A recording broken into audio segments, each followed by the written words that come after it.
Assalamualaikum warahmatullahi wabarakatuh. Innal hamdalillah nahmaduhu wa nasta'inuhu wa nastaghfiruh wa na'udzu billahi min sururi anfusina wa min sayyiati a'malina. Man yahdihillahu fala mudhillalah wa man yudlil fala hadiyalah. Asyhadu an la ilaha illallah wahdahu la syarika lah wa asyhadu anna Muhammadan abduhu wa rasuluh. Ya ayyuhalladzina amanu taqullaha haqqa tuqatih wa la tamutunna illa wa antum muslimun. Kaum muslimin muslimat yang dimuliakan oleh Allah Subhanahu wa taala, alhamdulillah kita senantiasa bersyukur kepada Allah Subhanahu wa taala, yang mana pada pagi hari ini Allah Subhanahu wa taala masih senantiasa memberikan kenikmatan-kenikmatan kepada kita. Dan di antara nikmat terbesar yang Allah berikan kepada kita adalah nikmat iman dan Islam. Kaum muslimin yang dimuliakan oleh Allah Subhanahu wa taala, alhamdulillah di sela-sela kesibukan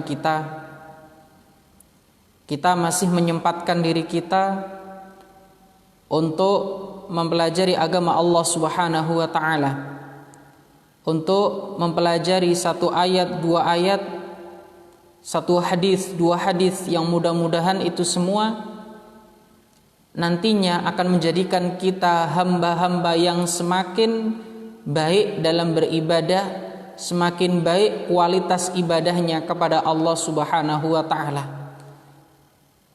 Sering kita sampaikan, tidaklah mungkin ibadah itu bisa baik, tidaklah mungkin kualitas ibadah itu bisa meningkat bila tanpa didasari dengan ilmu agama. Termasuk salah satu ibadah yang fa insyaallah akan segera kita lakukan, yaitu terkait masalah kurban. Ma'asyiral muslimin yang dimuliakan oleh Allah Subhanahu wa taala, al-ilmu qabla al-qawli wal amali. Hendaknya seorang itu berilmu sebelum dia berkata, sebelum dia beramal. Sekecil apapun amalan itu, bila dilakukan didasari dengan ilmu agama, maka fa insyaallah kualitasnya jauh lebih baik daripada dengan sebuah amalan ibadah yang tanpa didasari dengan ilmu agama. Ma'asyiral muslimin yang berbahagia,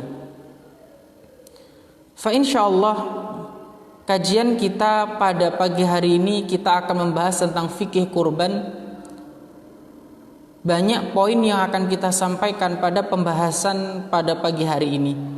Mudah-mudahan Allah Subhanahu wa taala memberikan kemudahan kepada kita dalam mempelajari, memahami agama Allah Subhanahu wa taala.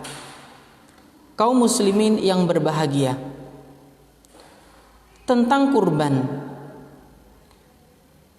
dalam istilah syar'i, kurban ini disebut juga dengan udhiyah.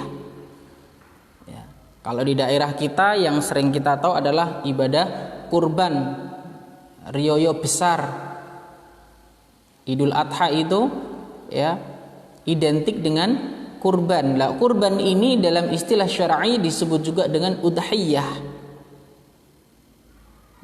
Maka jangan heran ya, jangan kaget, loh udhiyah iku opo? Udhiyah itu sejatinya sama ya dengan yang namanya kurban. Apa kurban itu? Yaitu menyembelih hewan ya, dalam rangka taqarrub ilallah, mendekatkan diri kepada Allah Subhanahu wa taala. Kapan? Pada yaumun nahr, yaitu hari penyembelihan. Kapan waktunya? Nanti akan kita bahas kapankah hari penyembelihan tersebut ya. Ini kurban, tentunya dengan syarat-syarat yang tertentu. Ada syarat-syarat yang diperintahkan, tidak hanya sekedar Wis pokok hewan, tidak, tapi ada ketentuan dan syarat tertentu. Hewan apa yang boleh dijadikan kurban? Apakah ayam boleh? Nanti akan kita bahas, akan kita sampaikan pada pembahasan pagi hari ini. Kaum muslimin yang dimuliakan oleh Allah Subhanahu wa taala. Jadi kurban itu adalah, kalau secara bahasa sering kita dengar bahwasanya udhiyah itu adalah kambing yang disembelih pada waktu mulai pada hari setelah salat Idul Adha sampai dengan yaumut tasyrik, hari tasyrik berakhir. Ma'asyiral muslimin yang berbahagia, kurban ini diperintahkan dalam agama kita pada hari Nahar berdasarkan firman Allah Subhanahu wa taala, fasalli li rabbika wanhar, dan dirikanlah salat karena Tuhanmu dan berkurbanlah. Kaum muslimin yang berbahagia, begitu agungnya perintah tentang kurban ini, sehingga tidak hanya pada ayat ini saja perintah kurban itu bersanding dengan perintah sholat. Kita amati lagi ayat tersebut, fasolli li rabbika wanhar, pada surat Al-Kautsar ayat 2. Dan dirikanlah sholat karena Tuhanmu, ya. Dan berkorbanlah. Pada ayat yang lain surat Al-An'am ayat 162 Allah juga berfirman, qul inna sholati wa nusuki wa mahyaya wa mamati lillahi rabbil alamin. Katakanlah sesungguhnya salatku, sesembelihanku, hidup dan matiku itu adalah lillahi rabbil alamin, hanya untuk Allah Rabb semesta alam.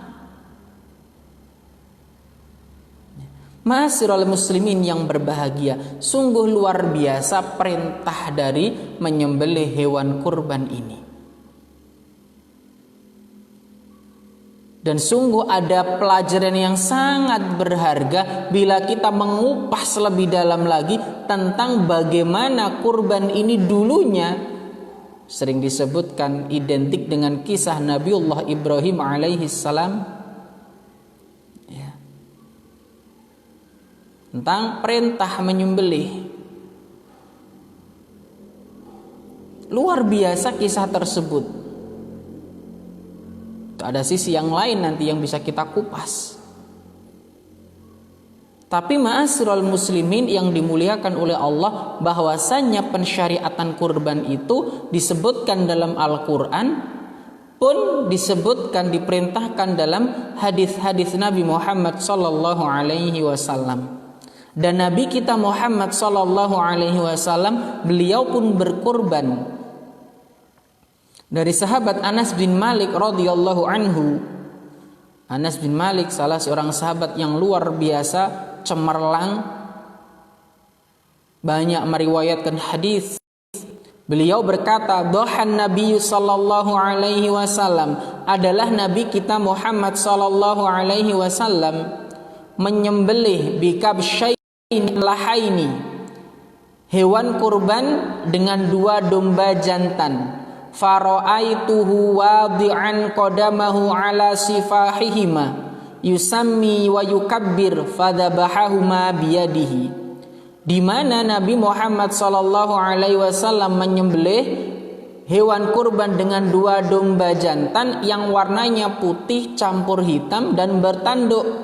Beliau menyembelih dengan tangan beliau sendiri dan mengucapkan basmalah dan bertakbir. Dan beliau meletakkan satu kaki beliau di sisi kedua domba tersebut.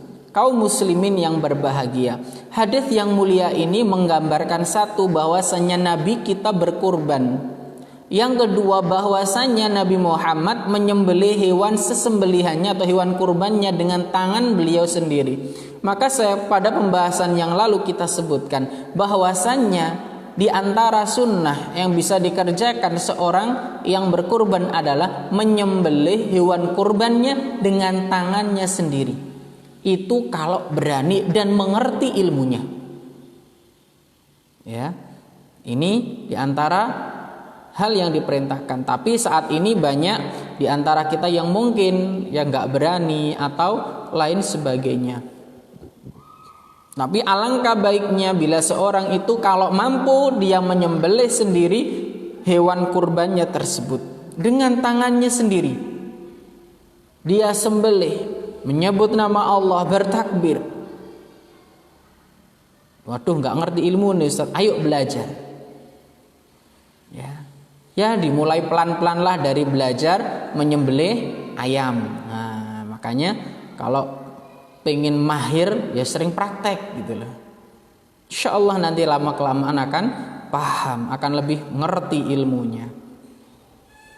Kaum muslimin yang dimuliakan oleh Allah Subhanahu wa taala. Jadi hadis yang mulia ini, 2 ayat tadi yang kita sampaikan dan 1 hadis ini menunjukkan pensyariatan yang namanya kurban, menyembelih binatang pada yaumun nahr, hari pengucuran darah, di antaranya yaitu pada Idul Adha, setelah salat Idul Adha dan pada hari-hari tasyrik. Kaum muslimin yang dimuliakan oleh Allah Subhanahu wa taala. Kemudian di antara hikmah dari ibadah kurban ini, hikmah yang luar biasa, hikmah yang agung dari ibadah kurban ini, pertama adalah wujud syukurnya kita atas nikmat yang Allah berikan kepada kita. Kaum muslimin yang berbahagia, kita sampaikan bahwasannya pada pembahasan yang kemarin, setiap nikmat itu Allah yang memberikan kepada kita. Nikmat sehat, nikmat harta. Jikalau memang kita ada kecukupan harta yang lebih, maka berikan sebagiannya, ya, keluarkan sebagiannya untuk membeli hewan kurban.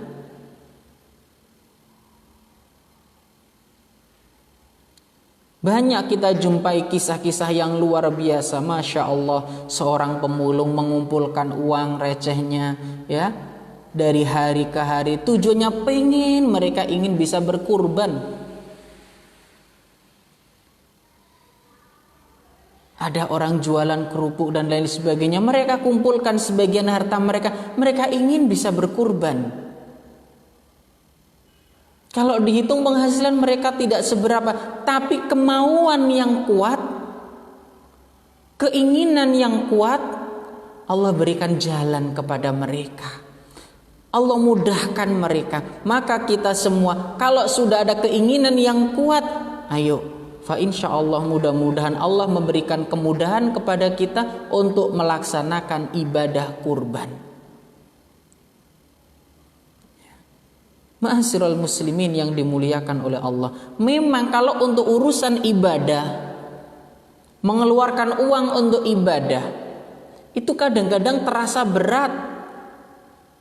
Banyak, nilainya itu kayak banyak gitu loh. Orang beli sepeda motor harganya 20 juta, 15 juta, kelihatannya wah murah yo, wah diskon. Ini ada harga sepeda motor 20 juta, didiskon jadi 15 juta. Apa katanya? Wah mumpung promo, wah mumpung diskon, murah mumpungan. Tapi ketika ada hewan kurban harganya 1,5, 2 juta, waduh larang. Kenapa demikian? Kemauan yang kurang kuat, keinginan yang kurang kuat. Padahal kalau kita menggali hikmah dari ibadah kurban, kita gali lagi bahwa ibadah kurban itu lebih baik daripada sedekah dengan uang yang senilai dengan itu. Kenapa demikian? Ibnu Qayyim menyebutkan bahwasannya penyembelihan kurban yang dilakukan seseorang di hari yang begitu mulia lebih afdal dari sedekah meskipun jumlahnya, nilainya sama. Ini ma'asyiral muslimin yang berbahagia, besar nilainya di sisi Allah Subhanahu wa taala, tapi akan terasa berat. Ini ibadah 1 tahun sekali, ya, 360 hari. Kaum muslimin yang dimuliakan oleh Allah Subhanahu wa taala, maka nasihat kami, jika kita memang ingin berkurban, kalau tahun ini nggak mungkin, tahun depan setelah sholat Idul Adha, yuk punya tabungan celeng, kita nyelengi. Kalau orang Jawa nyelengi, ya, kita punya kotak nih khusus untuk nyelengi, kita sisihkan untuk kurban. Kalau kita sehari 1.000, 1 tahun 300 sekian, 2.000 wis, 3.000, 4.000. Kita sisihkan sebagian harta kita sisihkan sebagian apa yang kita miliki untuk berkurban.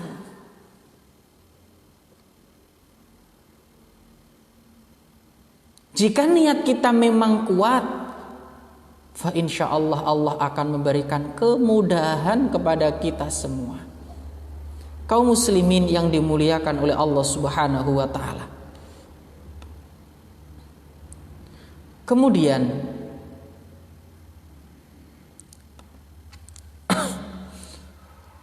terkait kurban, di antara hikmah yang lain adalah menghidupkan ajaran Nabi Ibrahim, Khalilullah, kekasihnya Allah Subhanahu wa taala.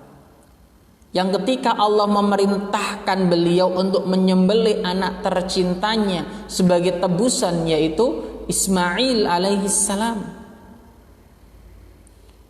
Bisa dibayangkan nih, Nabi Ibrahim itu menanti buah hati lama sekali.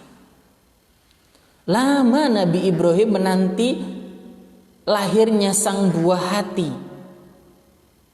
Waktunya nggak pendek, lama sekali. Begitu lahir, begitu imut-imutnya, begitu menggemaskannya, yang namanya anak, turun perintah. Disinilah ma'asyiral muslimin yang dimuliakan oleh Allah Subhanahu wa taala, ujian datang. Dan ujian itu berbagai macam. Makanya ujiannya orang itu berbeda-beda. Ada orang itu diuji dari harta, ada orang diuji dari keturunannya, ada orang diuji dari istrinya, ada orang diuji dari tetangganya. Ujian orang itu macam-macam, sawang sinawang. Kadang ujian kita rasa berat, lihat orang, waduh orang itu enak ya, nggak ada ujiannya. Ada, semua ada, tapi ujian itu berbeda-beda. Ya. Ingat, innama amwalukum wa auladukum fitnah, hartamu, anakmu itu fitnah, ujian bagi kamu. Mampu nggak kita lolos dari ujian tersebut? Diuji oleh Allah Subhanahu wa taala. Tapi ingat, setelah ujian ini, fa inna ma'al usri yusra. Setelah ujian akan ada kemudahan-kemudahan yang Allah berikan, yang Allah datangkan untuk kita. Dan Nabiullah Ibrahim alaihissalam diuji oleh Allah ketika datang perintah kepadanya untuk menyembelih anak tercintanya. Disinilah kecintaan seorang kepada keluarga dan kepada Allah itu dibuktikan. Termasuk pada pembahasan kemarin kita sampaikan, ketika ada perintah zakat nih, ya, ketika ada perintah zakat, kira-kira dan harta kita sudah cukup, sudah sampai 1 nisab, kira-kira kita keluarkan nggak nih? Waduh, nih. Ujian bagi kita. Ini anak keturunan kita, ketika ada perintah dari Allah Subhanahu wa taala, kira-kira kita ini lebih mengutamakan ibadah kita atau mementingkan anak cucu kita? Ujian. Mampu nggak kita lolos sukses dari ujian-ujian yang datang? Ingat, ujian itu datang. Setelah ujian itu selesai dan kita lolos, kita akan naik pada tingkatan berikutnya. Anak sekolah itu diuji. Kenapa? Setelah ujian itu dia akan naik ke kelas berikutnya, ke tahapan yang lebih berat. Dan Nabiullah Ibrahim alaihissalam diuji oleh Allah dengan ini, dan Nabi Ibrahim sukses. Nabi Ibrahim sukses dalam masalah ini. Sukses dalam masalah ujian tersebut. Maka kaum muslimin yang dimuliakan oleh Allah Subhanahu wa taala, ujian akan datang kepada kita. Ujian akan menghampiri kita. Tergantung kita bagaimana sikap kita dalam menyelesaikan ujian tersebut. Ma'asyiral muslimin yang dimuliakan oleh Allah Subhanahu wa taala. Ini di antara hikmah. Jadi antara hikmah ibadah kurban adalah menghidupkan ajaran Nabi Ibrahim alaihissalam, Khalilullah, kekasih Allah yang diuji oleh Allah dengan ujian yang luar biasa berat. Setelah sekian lama belum dikaruniai seorang anak, kemudian ketika dikaruniai seorang anak, datang perintah, turun perintah untuk menyembelih buah hati tercintanya, anak kesayangannya. Ujian. Dan ujian orang tadi kita sampaikan berbeda-beda. Ada orang diuji dari anaknya, bapak ibunya soleh, tapi anaknya toleh. Anaknya tidak mau taat, anaknya tidak mau patuh. Ada yang diuji dari istrinya. Ada yang diuji bahkan dua-duanya, istri dan anaknya. Lihat kisahnya Nabi Nuh alaihissalam. Ada yang diuji dari bapaknya, lihat kisah Nabi. Dan masih banyak yang lainnya. Tergantung kita. Mampu nggak kita lolos dari ujian tersebut? Kalau kita lolos dari ujian tersebut, fa insya Allah kita akan menjadi hamba-hamba yang kedudukannya lebih tinggi lagi di sisi Allah Subhanahu wa taala. Ingat, fa inna ma'al usri yusra. Kaum muslimin yang berbahagia, Nabi Ibrahim alaihissalam, Khalilullah, kekasih Allah. Ini diantara hikmah ibadah kurban. Kemudian yang ketiga, diantara hikmah dari ibadah kurban, bahwasannya ibadah kurban itu dilaksanakan untuk meraih ketakwaan. La yanalallaha luhumuha wala dima'uha walakin yanaluhu taqwa minkum. Daging-daging tersebut dan darahnya itu sekali-kali tidak dapat mencapai keridhaan Allah, tetapi ketakwaan dari kamulah yang dapat mencapainya. Ingat, orang-orang yang bertakwa, orang-orang yang taat kepada Allah lah mereka yang akan mendapatkan kemuliaan ini. Sekali lagi, ibadah kurban itu berat. Nilainya nggak sedikit kok. Kambing satu, domba satu, setidaknya 1,7. Itu domba. Kalau kambing 2,3, kalau sapi ya, kalau iuran ya segitu juga. Ini uang, waduh, nilainya besar, tinggi nilainya.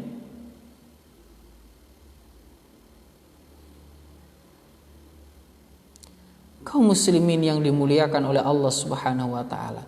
Sekali lagi kita kembali melihat bagaimana kisahnya Nabi Ibrahim. Ya.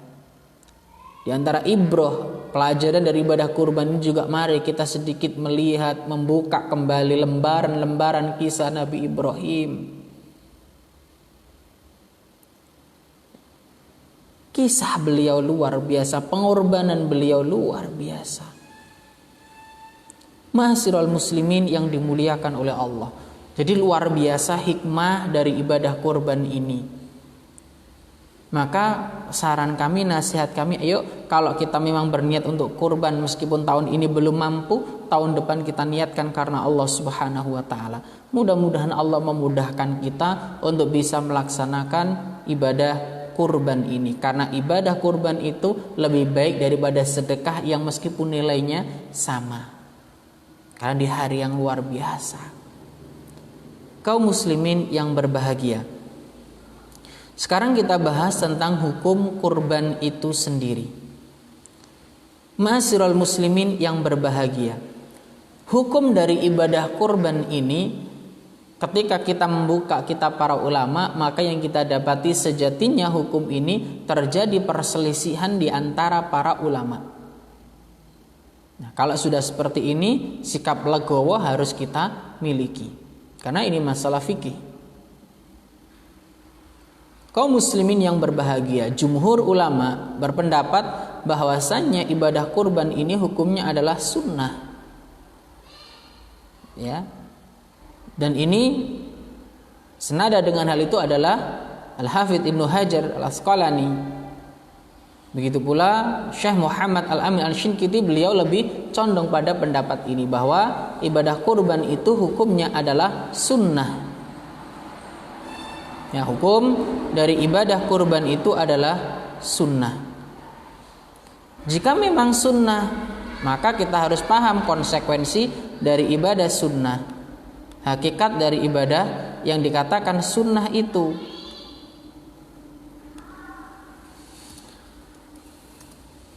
Kaum muslimin yang berbahagia, ibadah kurban ini menurut jumhur tadi adalah sunnah.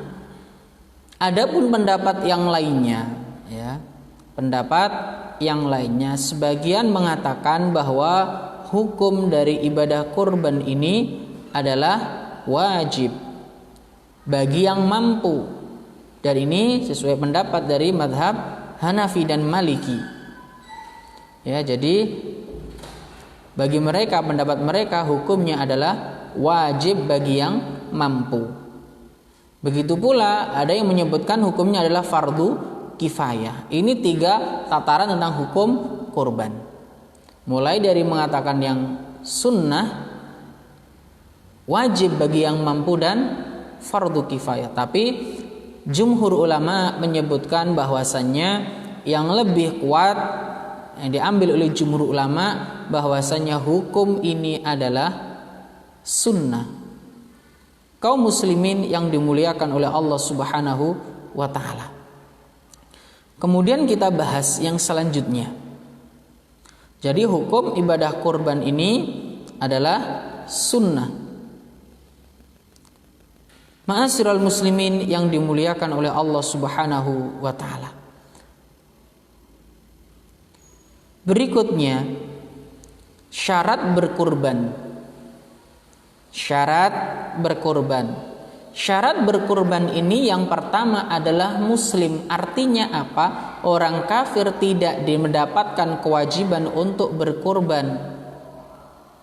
Jadi syarat berkurban yang pertama muslim. Orang kafir tidak mendapatkan atau tidak, sekiranya dia berkurban pun tidak diterima gitu loh. Kurban ini syaratnya adalah dia orang muslim. Kemudian berkecukupan. Bagi dia yang tidak mampu, tidak ada syariat untuk mengerjakan kurban ini karena dia nggak mampu, tidak disyariatkan untuk dia. Mampu, dia memiliki harta untuk digunakan untuk hal ini. Kemudian yang selanjutnya adalah orang yang mukim. Bagaimana kalau musafir? Kalau dia berkorban boleh, silahkan. Ini diperbolehkan. Ya, bagi musafir pun diperbolehkan untuk melaksanakan ibadah korban dan sah hukumnya. Dan yang keempat adalah dia telah balik. Ya, dia telah balik. Anak-anak tidak disyariatkan. Kaum muslimin yang dimuliakan oleh Allah Subhanahu wa taala. Kemudian berikutnya ketentuan kurban, ya. Kemudian atau syarat hewan kurban. Syarat hewan kurban ini, kalau tadi kita syarat berkurban orangnya, syarat orang yang berkurban itu haruslah muslim, orang mukim, memiliki kecukupan harta, telah balik, pun dia berakal. Orang gila tidak terbebani dengan hal ini. Kemudian selanjutnya syarat hewan kurban. Apa syarat hewan yang mau dibuat kurban ini? Yang pertama, bahwasanya hewan ini adalah hewan yang masih dalam keadaan hidup, bukan hewan yang sudah mati. Innama harrama alaikumul maitah. Sesungguhnya Allah, ya, mengharamkan bagimu bangkai. Bagaimana dengan usia hewan kurban yang bisa digunakan? Berapa batasan-batasan usianya? Umur berapa hewan itu bisa dikorbankan? Maka insyaallah kita sampaikan, ya, Kita sampaikan kajian dengan singkat karena ini kajian mungkin Ahad ini, Jumat depan kita sudah Idul Adha, maka kita sampaikan secara ringkas. Usia minimal hewan kurban di antaranya domba. Domba itu usianya bisa digunakan untuk kurban adalah manakala dia sudah genap 6 bulan, masuk bulan ke-7. Jadi bulan ke-6 sudah penuh dan masuk bulan ke-7, maka domba ini bisa digunakan untuk berkurban. Mudah-mudahan sampai sini paham. Kemudian kambing. Insya Allah paham antara kambing dan domba. Perbedaannya sangat jelas. Ya, perbedaannya sangat jelas. Adapun kambing, usianya minimal adalah genap 1 tahun, masuk tahun kedua. Berarti masuk di bulan yang ke-13. Ini untuk kambing. Sekali lagi harus bisa membedakan dulu mana domba, mana kambing. Domba hidupnya berkoloni dan dia memang sudah jelas modelnya, warnanya biasanya semacam itulah. Kalau kambing jelas insya Allah. Mau kambing Etawa, mau kambing Jawa, mau kambing yang semisalnya. Kalau dia dikatakan kambing apapun jenisnya, usianya ini. Ya. Karena ono kambing jenis kambing kacang yang kecil itu ya. Ada kambing Etawa, ada kambing Jawa dan semisalnya macam-macam. Kemudian untuk sapi itu genap masuk 2 tahun dan masuk tahun ketiga baru boleh digunakan untuk kurban. Lah Ustaz, ini lebih besar Ustaz, badannya lebih besar, kurang 2 minggu, kurang saulan, belum nyampe pada usia tersebut maka jangan. Nah, kalau orang Jawa itu memiliki mereka memiliki usia 2 tahun ini ditandai dengan ini, usia sekian tahun ditandai dengan ini. Nah itu. Untuk unta genap 5 tahun masuk tahun ke-6. Maka saran kami ketika mencari atau ketika kita mau berkurban, cari yang benar-benar amanah. Saya mau beli hewan kurban, cari tempat-tempat yang amanah. Makanya pihak pengurban, orang yang berkurban tanya usianya berapa nih. Makanya pentingnya berilmu. Tadi di awal kita sampaikan al-ilmu qabla al-qawli wal amali. Hendaknya orang itu berilmu sebelum berkata dan sebelum beramal. Karena tidak akan mungkin ibadah itu bisa nilainya bisa lebih baik, bisa maksimal kalau kita nggak paham ilmunya. Sama dengan ibadah korban ini, nggak mungkin ibadah korban ini bisa nilainya luar biasa di sisi Allah. Bahkan kadang ibadah ini bisa menjadi ibadah terbaik kalau kita nggak paham ilmunya. Karena ada ilmu yang harus kita pahami, termasuk dalam masalah hewan kurban. Oh, usianya sekian. Pentingnya kita berilmu sebelum beramal. Walau Ustaz dipelajari karo melaku, ini agama. Ayo pelajari dulu, berilmu. Bahkan dalam berdagang harus berilmu, berkorban juga harus berilmu. Selalu kita sampaikan perkataan Umar bin Abdul Aziz, "Man 'abadallah bighairi ilmin", siapa beribadah kepada Allah tanpa didasari ilmu, kana ma yufsidu aktsaru mimma yuslih. Kerusakan yang dibuat lebih banyak. Maka berilmu, ilmui. Jadi tanya dulu, tanya pada orang. Makanya cari tempat-tempat yang benar-benar sudah profesional. Oh, ini udah umur sekian Ustadz, ini umur sekian. Oh, ini sudah umur sekian. Ojo asal gelek sing murah. Ya.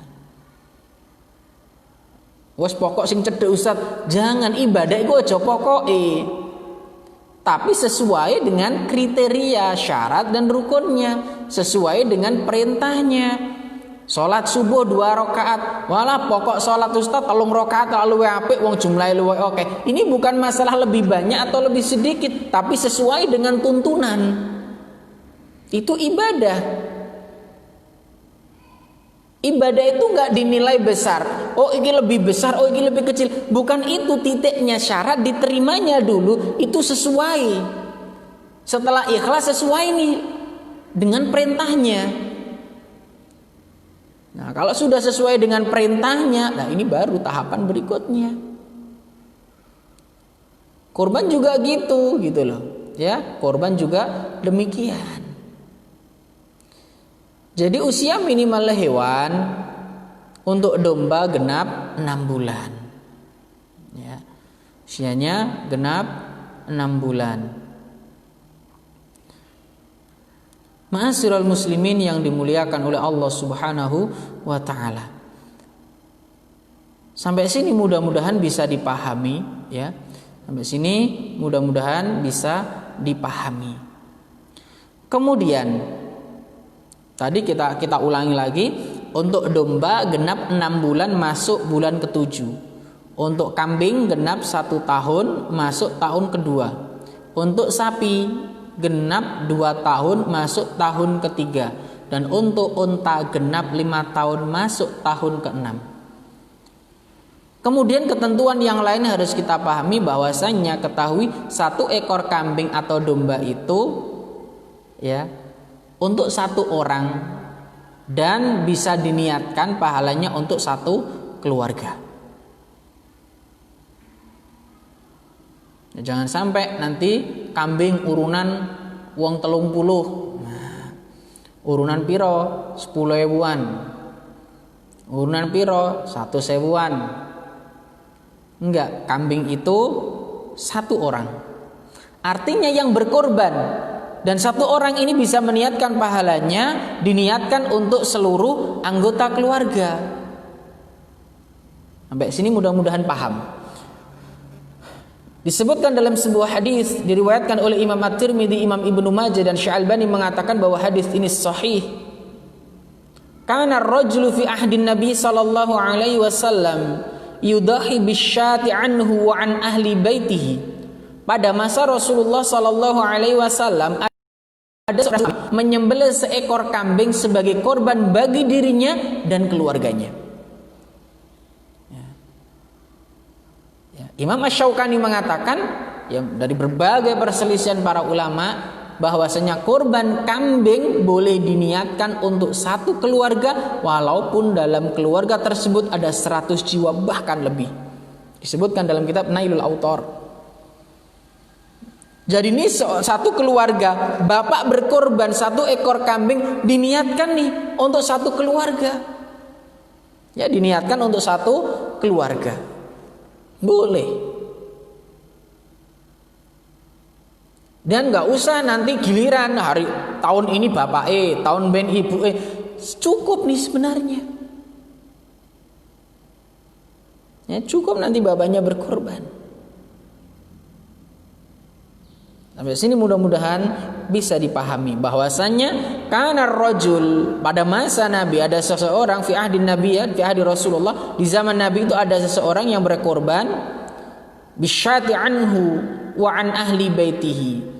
Ya, seekor kambing sebagai korban bagi dirinya dan bagi keluarganya. Ini di zaman Nabi kita Muhammad sallallahu alaihi wasallam. Kaum muslimin yang dimuliakan oleh Allah Subhanahu wa taala. Kemudian yang berikutnya ya,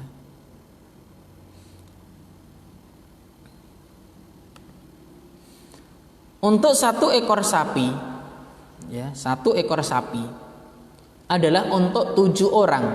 Makanya kalau di wilayah kita biasanya kalau sapi 1 itu urunan 7 orang.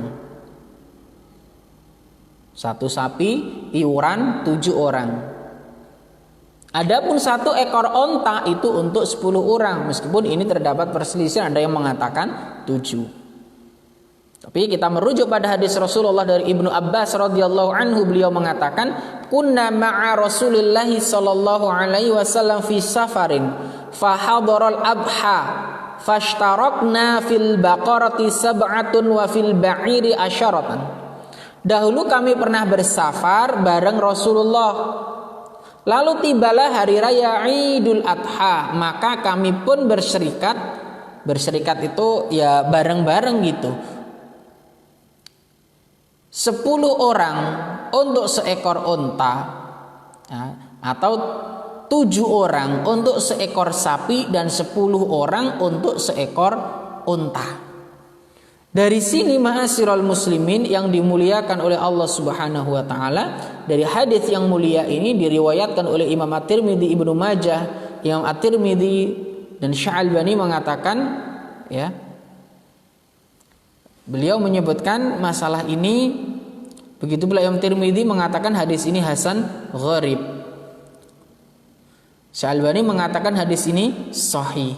Jadi untuk satu sapi itu untuk 7 orang, dan untuk ya satu sapi untuk 7 orang, 1 ekor unta untuk 10 orang. Sampai sini mudah-mudahan bisa dipahami oleh kaum muslimin semuanya. Ma'asyiral muslimin yang dimuliakan oleh Allah Subhanahu wa taala.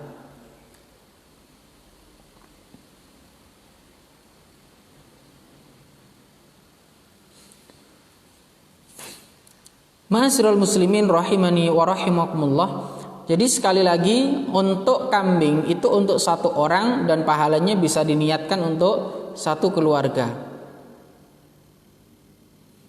Adapun untuk sapi, ya sapi 1 bisa untuk iuran atau bareng-bareng digotong, diangkat, atau iuran 7 orang, untuk unta 10 orang.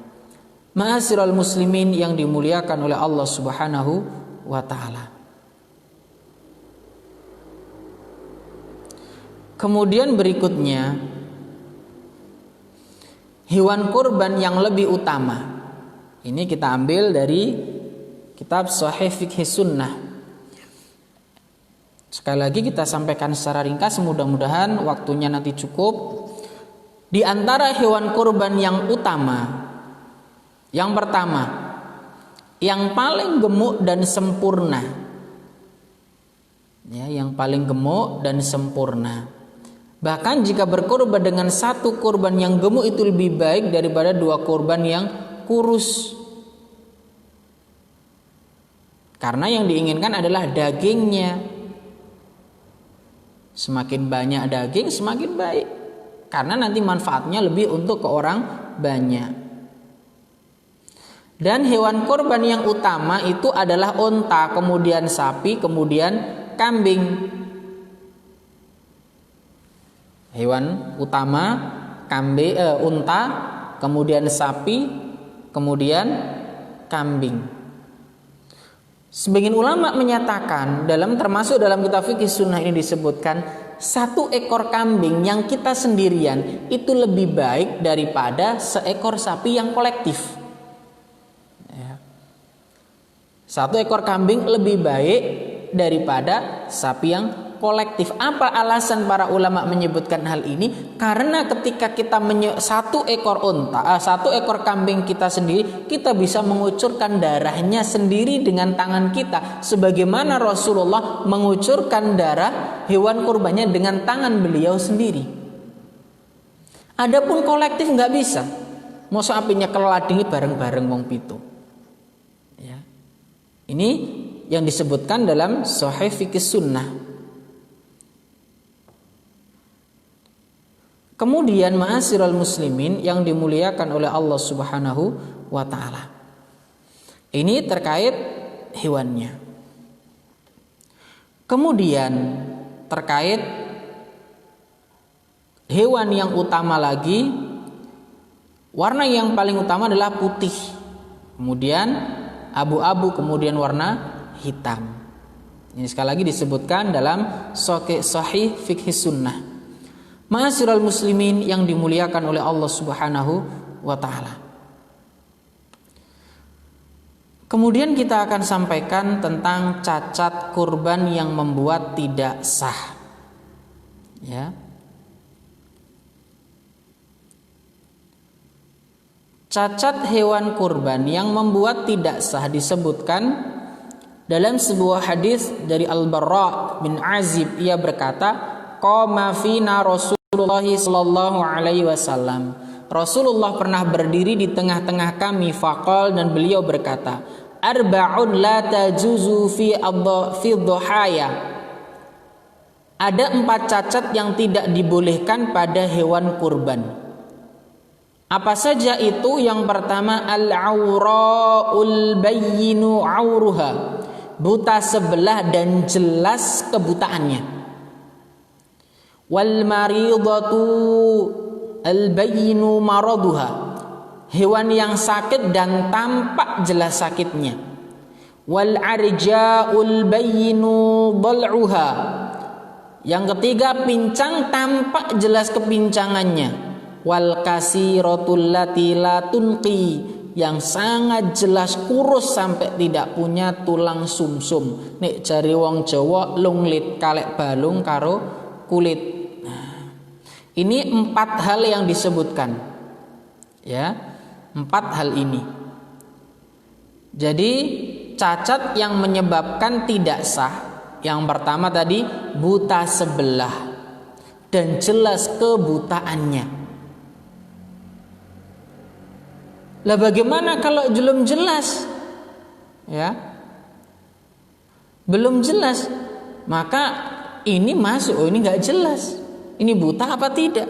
Yang disampaikan dalam hadis Nabi jelas kebutaannya.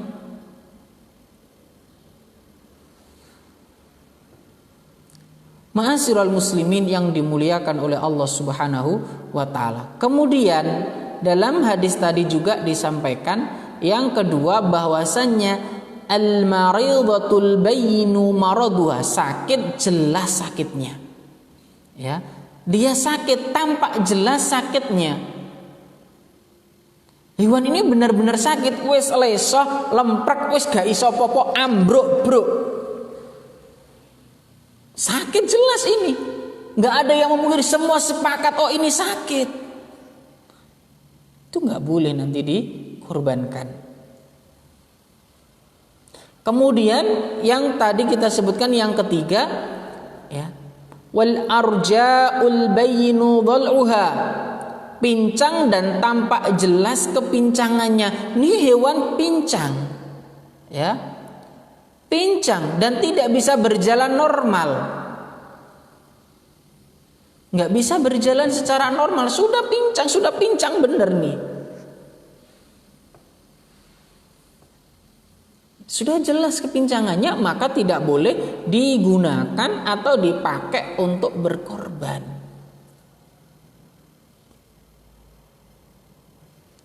Jelas 3 poin ini. Yang keempat, di antara hewan yang tidak boleh digunakan untuk berkorban, ya, tidak dibolehkan adalah wal kasiratul lati la tunqi, sangat kurus sampai tidak punya sumsum atau tulang sumsum. Wis ki saking kurune. Ya, tua wis sepuh, yang namanya hewan sudah tua ya, karek lunglit balung karo kulit, sudah nggak punya tulang sumsum lagi, maka jangan dipakai untuk berkorban. Dan jika ada 4 atau jika ada hewan yang catnya lebih dari itu, maka lebih tidak boleh lagi. Ini disebutkan dalam Sahih Fiqh Sunnah. Begitu pula dalam kitab Syarhul Mumti. Nek papat iki wis ono, apa meneh luweh kok iki, maka jelas tidak boleh digunakan untuk berkorban. Diingat-ingat ya, 4 poin hewan yang tidak boleh digunakan untuk korban. Ketika hewan tersebut buta sebelah, apalagi dua-duanya. Nah, buta sebelah saja nggak boleh, apalagi dua-duanya jelas buta. Tapi unik Ustadz, udah kita ngikuti aturan. Yang kedua, sakit jelas, tampak sakitnya itu jelas. Ya, jelas tampak sakitnya. Kemudian patah atau pincang dan tampak jelas kepincangannya. Wes gak iso melaku normal gitu loh. Ya. Tapi aja kabeh digebiah uyah, ono hewan mari lungguh suwi ngadeg terus mlakune sempoyongan, itu bukan masuk pincang, ya. Kadang tuh gitu. Nah, baru kita aja kadang-kadang yang mungkin kita yang badannya agak gemuk, lungguh suwi, terus kon ngadeg ngono ya kadang isek is biut-biut gitu loh ya.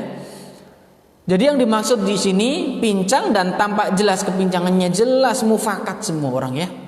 Kemudian wal kasiratul lati la tunqi, hewan yang sangat kurus sampai tidak punya sumsum tulang. Wis ora enek. Hewan ini biasanya yang sudah sepuh, yang sudah tua. Wis sepuh tua, hewan dak ya kare balung karo kulit lah bahasane. Maka ini tidak boleh digunakan untuk berkurban, dikeluarkan oleh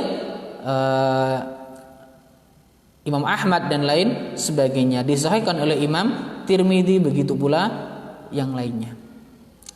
Kemudian ada kalau tadi hewan yang bahasanya cacat yang nggak boleh dipakai untuk kurban. Ada cacat, ada yang cacat masih boleh dipakai kurban tapi statusnya adalah makruh.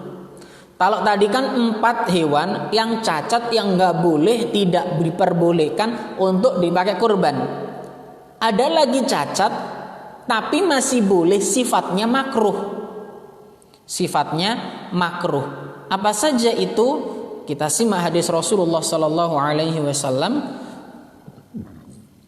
dari Ali bin Abi Thalib radhiyallahu an, semoga Allah meridhoinya, seorang sahabat yang juga banyak meriwayatkan hadis, yang sejak kecil sudah masuk ke dalam agama Islam ini, Khulafaur Rasyidin. Beliau menyebutkan amarona Rasulullah sallallahu alaihi wasallam an nastashrifal aina wal udhuna wala nudhiya bi awra wala muqabalatin wala mudabaratin wala kharma wala tharma.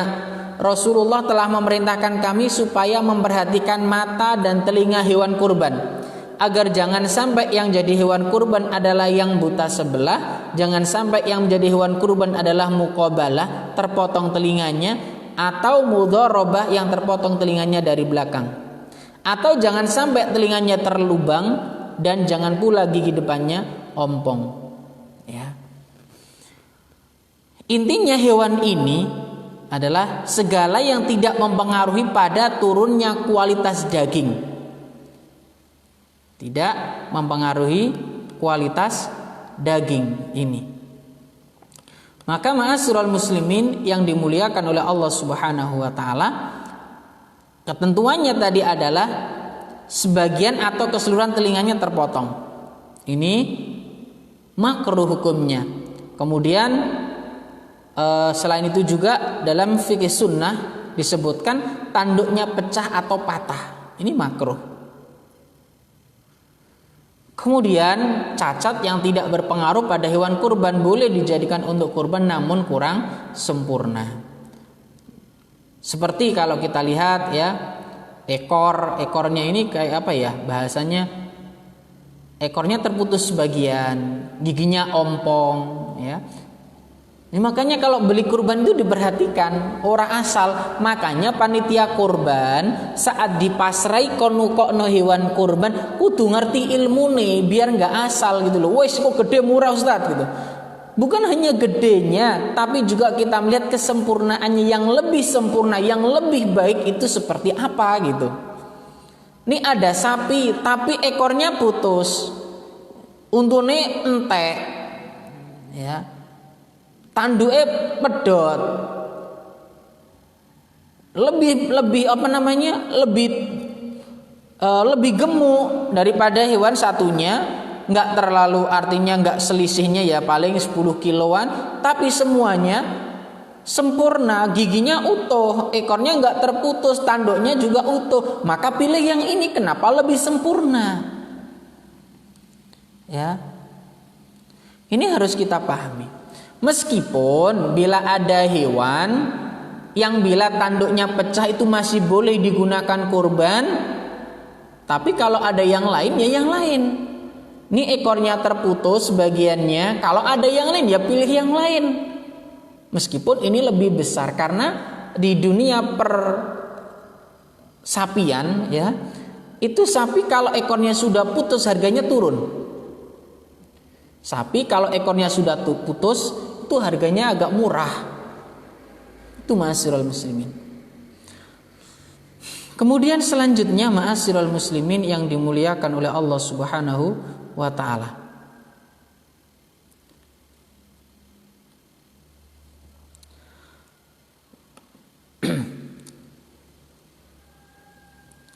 Setelah tadi kita sampaikan cacat yang menyebabkan makruh, termasuk ada cacat yang tidak berpengaruh pada hewan kurban ini boleh dijadikan tadi.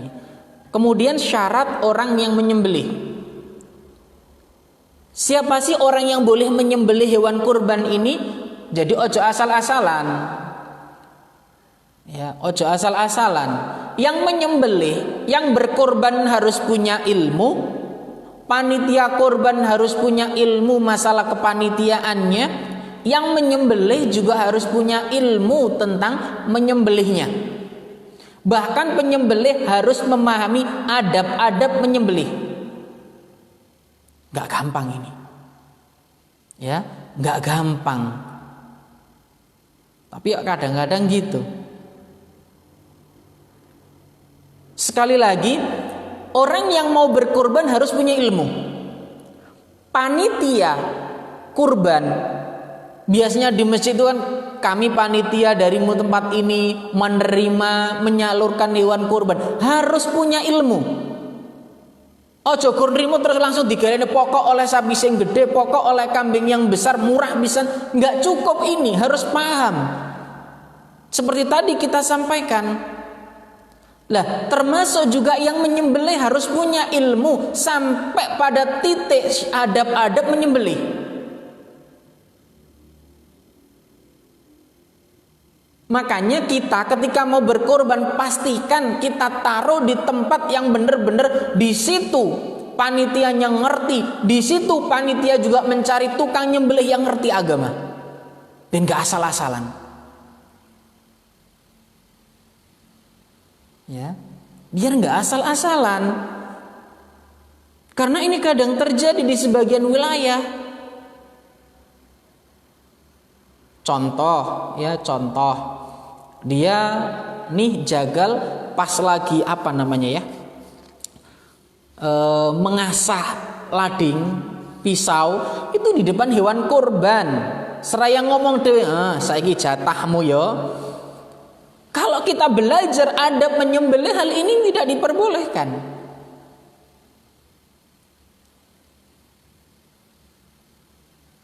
Ya, dan ini terjadi di lingkungan kita kadang-kadang. Bahkan menyembelih pun pisaunya nggak tajam sehingga saat menyembelih itu nggak langsung putus tapi koyok geraji lah. Ini kadang terjadi loh.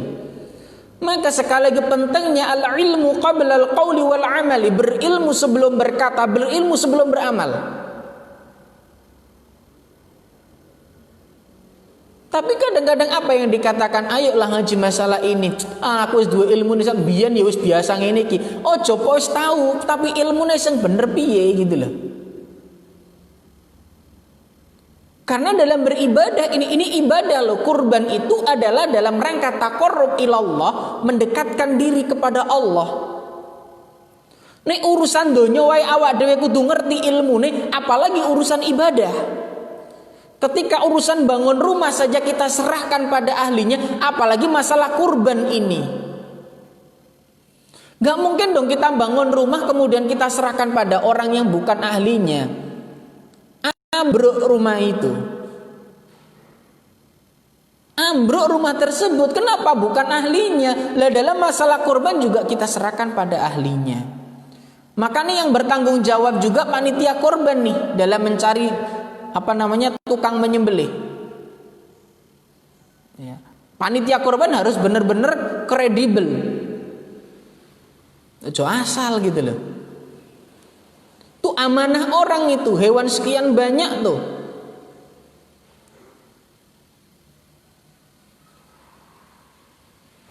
Ma'asyiral muslimin yang dimuliakan oleh Allah Subhanahu wa taala. Syarat orang yang menyembelih yang pertama yaitu berakal, baik laki-laki maupun perempuan. Jadi wanita juga diperbolehkan untuk menyembelih. Ya, wanita boleh untuk menyembelih sebagaimana pada pertemuan yang lalu sudah kita bahas masalah ini, tentang bolehnya wanita menyembelih hewan kurban atau yang lainnya. Kemudian yang selanjutnya, yang menyembelih adalah seorang muslim. Yang menyembelih adalah seorang muslim. Bolehkah ahli kitab itu menyembelih? Ya, bolehkah ahli kitab menyembelih? Boleh bila dipastikan mereka menyebut nama Allah saat menyembelih.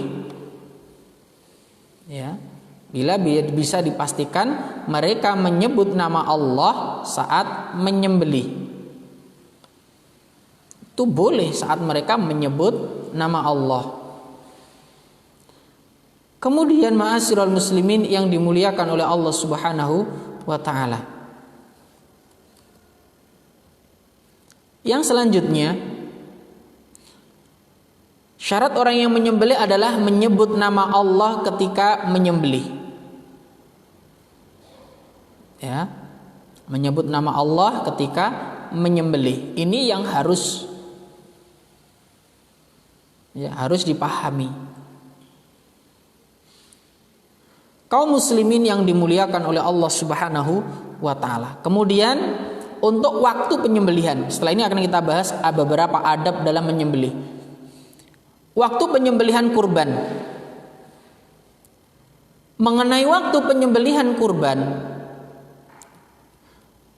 disebutkan dalam sebuah hadis diriwayatkan oleh Imam Bukhari an Anas bin Malik radhiyallahu an qala Nabi sallallahu alaihi wasallam, bahwasanya Nabi Muhammad sallallahu alaihi wasallam bersabda, man dzabaha qabla shalah, siapa yang menyembelih sebelum atau menyembelih kurban sebelum salat. Maksudnya di sini adalah siapa yang menyembelih kurban sebelum salat Idul Adha, fa innama dzabaha li nafsi, maka dia menyembelih untuk dirinya sendiri. Artinya apa? Tidak dihitung sebagai kurban.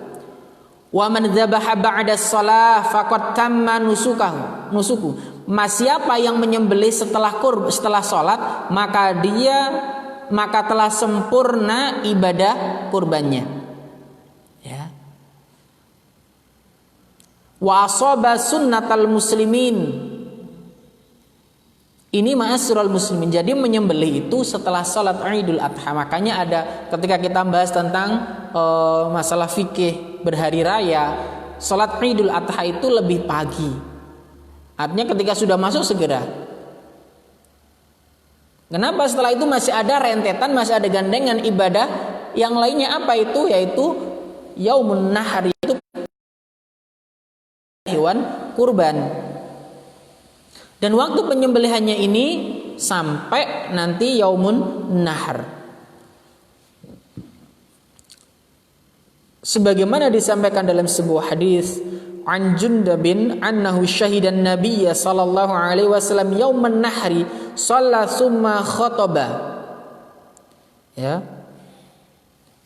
Disebutkan di sini bahwasanya Nabi Muhammad sallallahu alaihi wasallam pada Yaumun Nahar. Yaumun Nahar itu ya hari tasyrik. Bahwasanya Nabi kita Muhammad sallallahu alaihi wasallam pada Yaumun Nahar, beliau mengerjakan salat dan menyembelih. Man dabaha qabla an yusalli falyadbah makanaha ukhra wa man lam yadbah falyadbah bismillah. Ya, ini sebagaimana hadis yang tadi kita sebutkan. Jadi ayam tasyrik boleh digunakan untuk menyembelih, sebagaimana hadis yang lain juga ayam tasyrik kulluha dabhun. Hari tasyrik itu semuanya adalah hari menyembelih, boleh digunakan untuk menyembelih, ya. Ma'asyiral muslimin yang dimuliakan oleh Allah Subhanahu wa taala. Jadi dari hadis yang mulia ini banyak faedah yang kita dapatkan. Pertama, dari dua hadis yang pertama tadi kita sebutkan bahwasannya siapa yang menyembelih sebelum sholat Id, maka itu dinilai sebagai sesembelihan biasa. Dan siapa yang menyembelih setelah sholat Id, maka telah sempurna ibadah kurbannya. Kemudian pada hari tasyrik masih diperbolehkan untuk menyembelih. Sebagaimana hadis dari Jubair bin Mut'im dari Nabi Muhammad sallallahu alaihi wasallam, beliau bersabda, ayyamut tasyrik kulluha dzabhun. Apa artinya? Bahwasannya semua hari tasyrik adalah waktu penyembelihan. Ini ma'asyiral muslimin yang dimuliakan oleh Allah Subhanahu wa taala. Jadi pada hari-hari tasyrik itu seorang masih diperbolehkan. Ini contoh, nanti kita ini kan salat Idnya insyaallah hari Jumat. Waduh, di tempat saya ini sapinya 50 Ustaz. Kalau disembelih hari Jumat tok enggak mampu, waktunya enggak cukup. Ya enggak apa-apa, besoknya lagi. Ya. Atau mungkin waduh sapinya sekian Ustaz, kalau hari Jumat kita potong, nanggung. Boleh enggak kalau dilaksanakan hari Sabtu? Fadhol ayyamut tasyrik. Hari-hari tasyrik itu adalah hari penyembelihan. Boleh dia laksanakan besoknya. Ya. Jadi diperbolehkan untuk melakukan itu.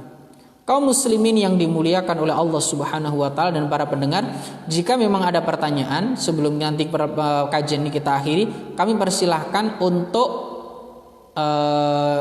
bertanya di kolom komentar. Kami persilahkan sebelum nanti kajian ini berakhir sehingga nanti bisa langsung berlanjut. Kaum muslimin yang dimuliakan oleh Allah Subhanahu wa taala, dan ingat untuk orang-orang yang berkorban, jangan mencukur rambut, memotong kuku ketika sudah masuk bulan Dzulhijjah. Idza dakhalatil asyru wa arada ahadukum an yudhiya fala yamassa min sya'rihi wa basharihi syai'an. Jika telah masuk 10 hari pertama dari bulan Dzulhijjah dan salah seorang di antara kalian berkeinginan untuk berkurban, jangan memotong rambut kepala dan rambut badannya atau kukunya sedikit pun juga. Ya. Ini ma'asyiral muslimin, jangan dipotong. Dan ini berlaku bagi yang mau berkorban. Tadi kan kita sampaikan bahwasannya boleh kok berkorban satu kambing, diniatkan pula hanya untuk satu keluarga. Lah, yang terkena larangan ini adalah satu tadi, kepala keluarganya tadi yang mau berkorban. Adapun keluarga, istrinya, anaknya, silakan, nggak masalah. Mau potong rambut, potong kuku, tidak menjadi masalah. Ya, ini berlaku. Larangan memotong kuku dan rambut ini bagi yang mau berkurban. Ya, mudah-mudahan di sini bisa dipahami. Ma'asyiral muslimin yang dimuliakan oleh Allah Subhanahu wa taala. Jadi larangan ini berlaku bagi yang ingin berkurban, bukan keluarganya yang lain. Jadi jangan disalahartikan. Ma'asyiral muslimin yang dimuliakan oleh Allah Subhanahu wa taala.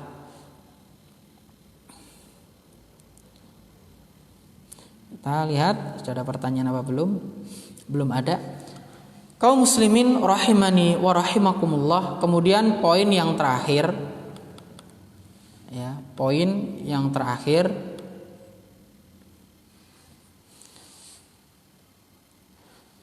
terkait masalah adab menyembelih.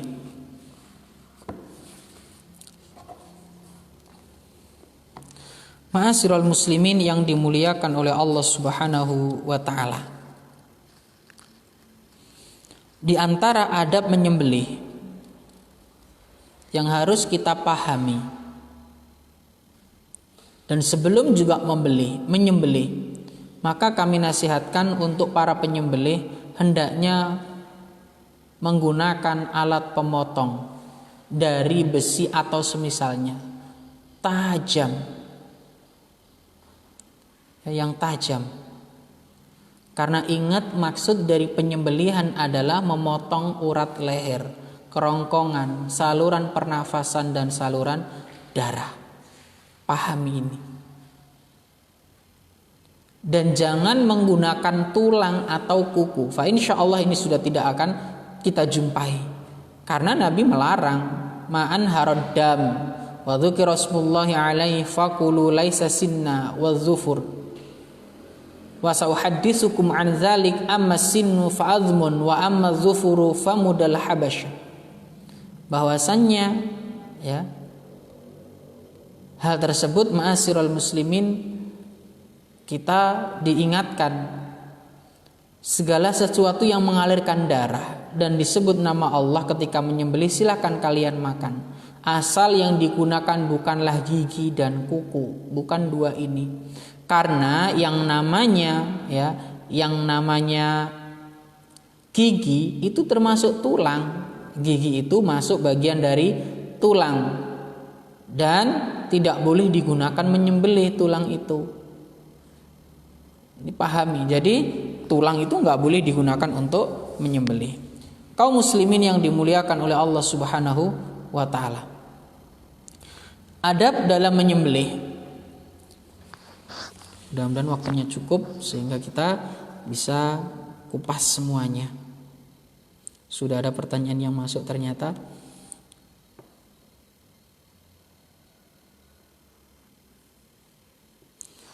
Sebelum kita lanjutkan tentang adab menyembelih, tapi kalau nggak cukup waktunya, adab menyembelih akan kita bahas insyaallah pada hari Rabu atau Kamis malam ba'da maghrib.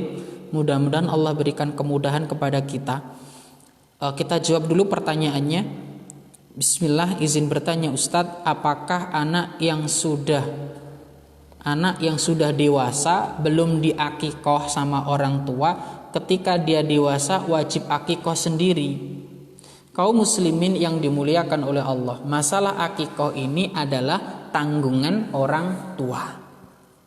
Jadi ketika dewasa dan kita merujuk kembali hukum akikoh itu bukan wajib, ya, bukan sesuatu yang wajib. Maka ketika dia sudah dewasa dan belum diakikoi, nggak harus dia mengakikoi dirinya sendiri. Tidak wajib mengakikoi dirinya sendiri. Jadi mudah-mudahan sampai sini bisa dipahami. Jadi ini ada anak yang ketika kecil karena orang tua memang ekonominya nggak mampu sehingga tidak mengeluarkan atau belum diakikoi, maka ketika dewasa dan anak ini menjadi anak yang mampu, ya nggak harus dia mengakikoi dirinya sendiri. Dan ini bukan sesuatu yang wajib gitu loh. Ini mudah-mudahan bisa dipahami masalah akikoh. Dan perlu dipahami, orang yang ketika kecil belum diakikoi, ketika dewasa apakah boleh berkurban? Boleh, silahkan gitu loh. Yang kedua, apakah kalau kita belum diakikoh, ketika kita berkurban, kurban kita tidak sah? Sah ma'asyiral muslimin. Ya, jadi orang-orang yang ketika kecil belum akikoh, ketika dewasa berkurban, kurbannya tetap sah. Karena kembali lagi, coba nanti dilihat terkait masalah hukum akikoh. Coba nanti dibaca. Ya. Bahwasanya hukum akikoh ini bukan sesuatu yang wajib. Jika memang tidak mampu, mau gimana? Ya, ini ma'asyiral muslimin yang berbahagia. Kita kembali pada masalah kurban. Ya. Jadi sekali lagi, ketika dia kecil tidak diakikoi atau belum diakikoi, maka ketika dia dewasa dan mengeluarkan kurban sah, silahkan dia untuk berkurban. Wallahu taala a'lam bissawab. Insyaallah nanti ada pembahasan kita, karena kita masih dalam dalam pembahasan kita Mausu' al-adab al-fiqhiyah, kita baru masuk masalah iman. Nanti masuk pada pembahasan ini juga. Tapi masih lama nanti prosesnya. Pelan-pelan, namanya kita ngaji kitab juga didik-didik ya, sedikit-sedikit. Mudah-mudahan nanti dari sedikit-sedikit itu bisa kita pahami pelan-pelan ya. Ma'asyiral muslimin yang dimuliakan oleh Allah Subhanahu wa taala. Untuk selanjutnya, mudah-mudahan tidak ada pertanyaan lagi. Kalau ada kami persilahkan.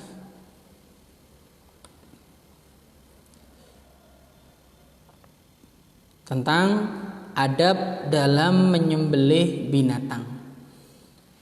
Kaum muslimin yang dimuliakan oleh Allah Subhanahu wa taala. Sebelum kita masuk lebih detail tentang adab menyembelih binatang, mari kita simak sebuah hadis yang diriwayatkan oleh Imam Muslim Innallaha katabal ihsan ala kulli syai'in. Fa idza qataltum fa ahsinul qitlah wa idza dabahtum fa ahsinul falyuhidda ahadukum syafratahu falyurih dabihatahu. Sesungguhnya Allah memerintahkan agar berbuat baik terhadap segala sesuatu. Jika kalian hendak membunuh, maka bunuhlah dengan cara yang baik. Ini contoh ya, contoh seorang itu ketika ini ada cecak nih, ya ada cecak. Kemudian mau dibunuh-bunuhlah dengan cara yang baik. Jangan dibuat main-main, apalagi kemudian kayak dimutilasi. Wah, dibuat main-main ini ya. Jangan. Apabila kalian membunuh, fa idza qataltum fa ahsinul qitlah wa idza dzabhtum fa ahsinud dzabh. Kalau menyembelih juga sembelihlah dengan cara yang baik. Bagaimana yang baik itu? Wal yuhidda ahadukum syafratahu falyurih dzabihatahu. Hendaklah kalian menajamkan pisaunya dan senangkanlah hewan yang akan disembelih. Ya cumalah ngkalading ning ngarepe. Ini tentu juga harus dipahami. Ma'asyiral muslimin yang dimuliakan oleh Allah Subhanahu wa taala. Kemungkinan kajian masalah adab ini waktunya tidak mencukupi. Insya Allah akan kita bahas pada hari Rabu atau Kamis malam. Mudah-mudahan nanti itu bisa cukup waktunya untuk membahas masalah adab menyembelih, termasuk juga kita bahas tentang adab berhari raya. Insya Allah jika tidak ada pertanyaan, karena memang waktu yang tidak mencukupi, sudah jam hampir menjelang 10:30. Mudah-mudahan yang singkat ini nanti bisa bermanfaat, dan mudah-mudahan ma'asyiral muslimin yang berbahagia, apa yang kita bahas pada hari ini bisa menjadi tambahan ilmu bagi diri kami pribadi dan juga jamaah sekalian. Dan jangan pernah bosan dalam mempelajari agama Allah Subhanahu wa ta'ala. Kalau tidak ada pertanyaan, maka insya Allah akan kita akhiri kajian kita ini. Tapi sebelumnya sedikit kita ulas tentang apa yang kita kaji pada pembahasan kali ini. Bahwasannya ma'asyiral muslimin yang dimuliakan oleh Allah, hukum ibadah kurban ini sendiri adalah sunnah sebagaimana yang disampaikan oleh jumhur. Kemudian bahwasannya hikmah kurban ini luar biasa. Begitu pula kalau kita menggali lagi lebih dalam lagi, luar biasa ibrah yang kita dapatkan dari kisahnya Nabi Ibrahim alaihissalam. Kemudian untuk hewan kurban, ya tadi kita sampaikan domba itu berumur 6 bulan masuk bulan ke-7. Kalau kambing 1 tahun masuk tahun kedua. Untuk sapi 2 tahun genap 2 tahun masuk tahun ketiga. Kalau unta genap 5 tahun masuk tahun berikutnya. Kemudian tadi kita bahas tentang cacat-cacat hewan kurban yang dilarang dan masih ditolerir, artinya makruh masih dimakruhkan. Kemudian poin terakhir, tadi kita sempat singgung bahwasanya boleh kok kurban dengan sapi atau unta atau kambing betina. Begitu pula dalam masalah akikoh, boleh ya untuk menyembelih atau berkurban atau berakikoh dengan perempuan. Disebutkan dari Ummu Hurzin radhiyallahu anha, Rasulullah pernah bersabda, anil ghulam syatani wa anil jariyah syatun. Ya, akikoh untuk anak laki-laki 2 kambing dan anak perempuan 1 kambing. Tidak masalah kok jantan atau betinanya. Nah, ini yang disampaikan, enggak masalah mau kambing betina atau kambing laki-laki, mau sapi betina atau sapi laki-laki. Kalau ada yang laki-laki ya. Tapi kalau enggak masalah, boleh dengan binatang yang perempuan. Hadis riwayat Imam Ahmad, Imam An-Nasai dan Syekh Albani mensahihkan hadis tersebut. Wallahu taala a'lam bissawab. Insyaallah ini yang bisa kita sampaikan, semoga bermanfaat bagi diri kami pribadi dan jamaah sekalian. Dan kita akhiri dengan doa kafaratul majlis. Subhanakallahumma wa bihamdika asyhadu an la ilaha illa anta astaghfiruka wa atubu ilaik. Walhamdulillahirabbil alamin. Assalamualaikum warahmatullahi wabarakatuh.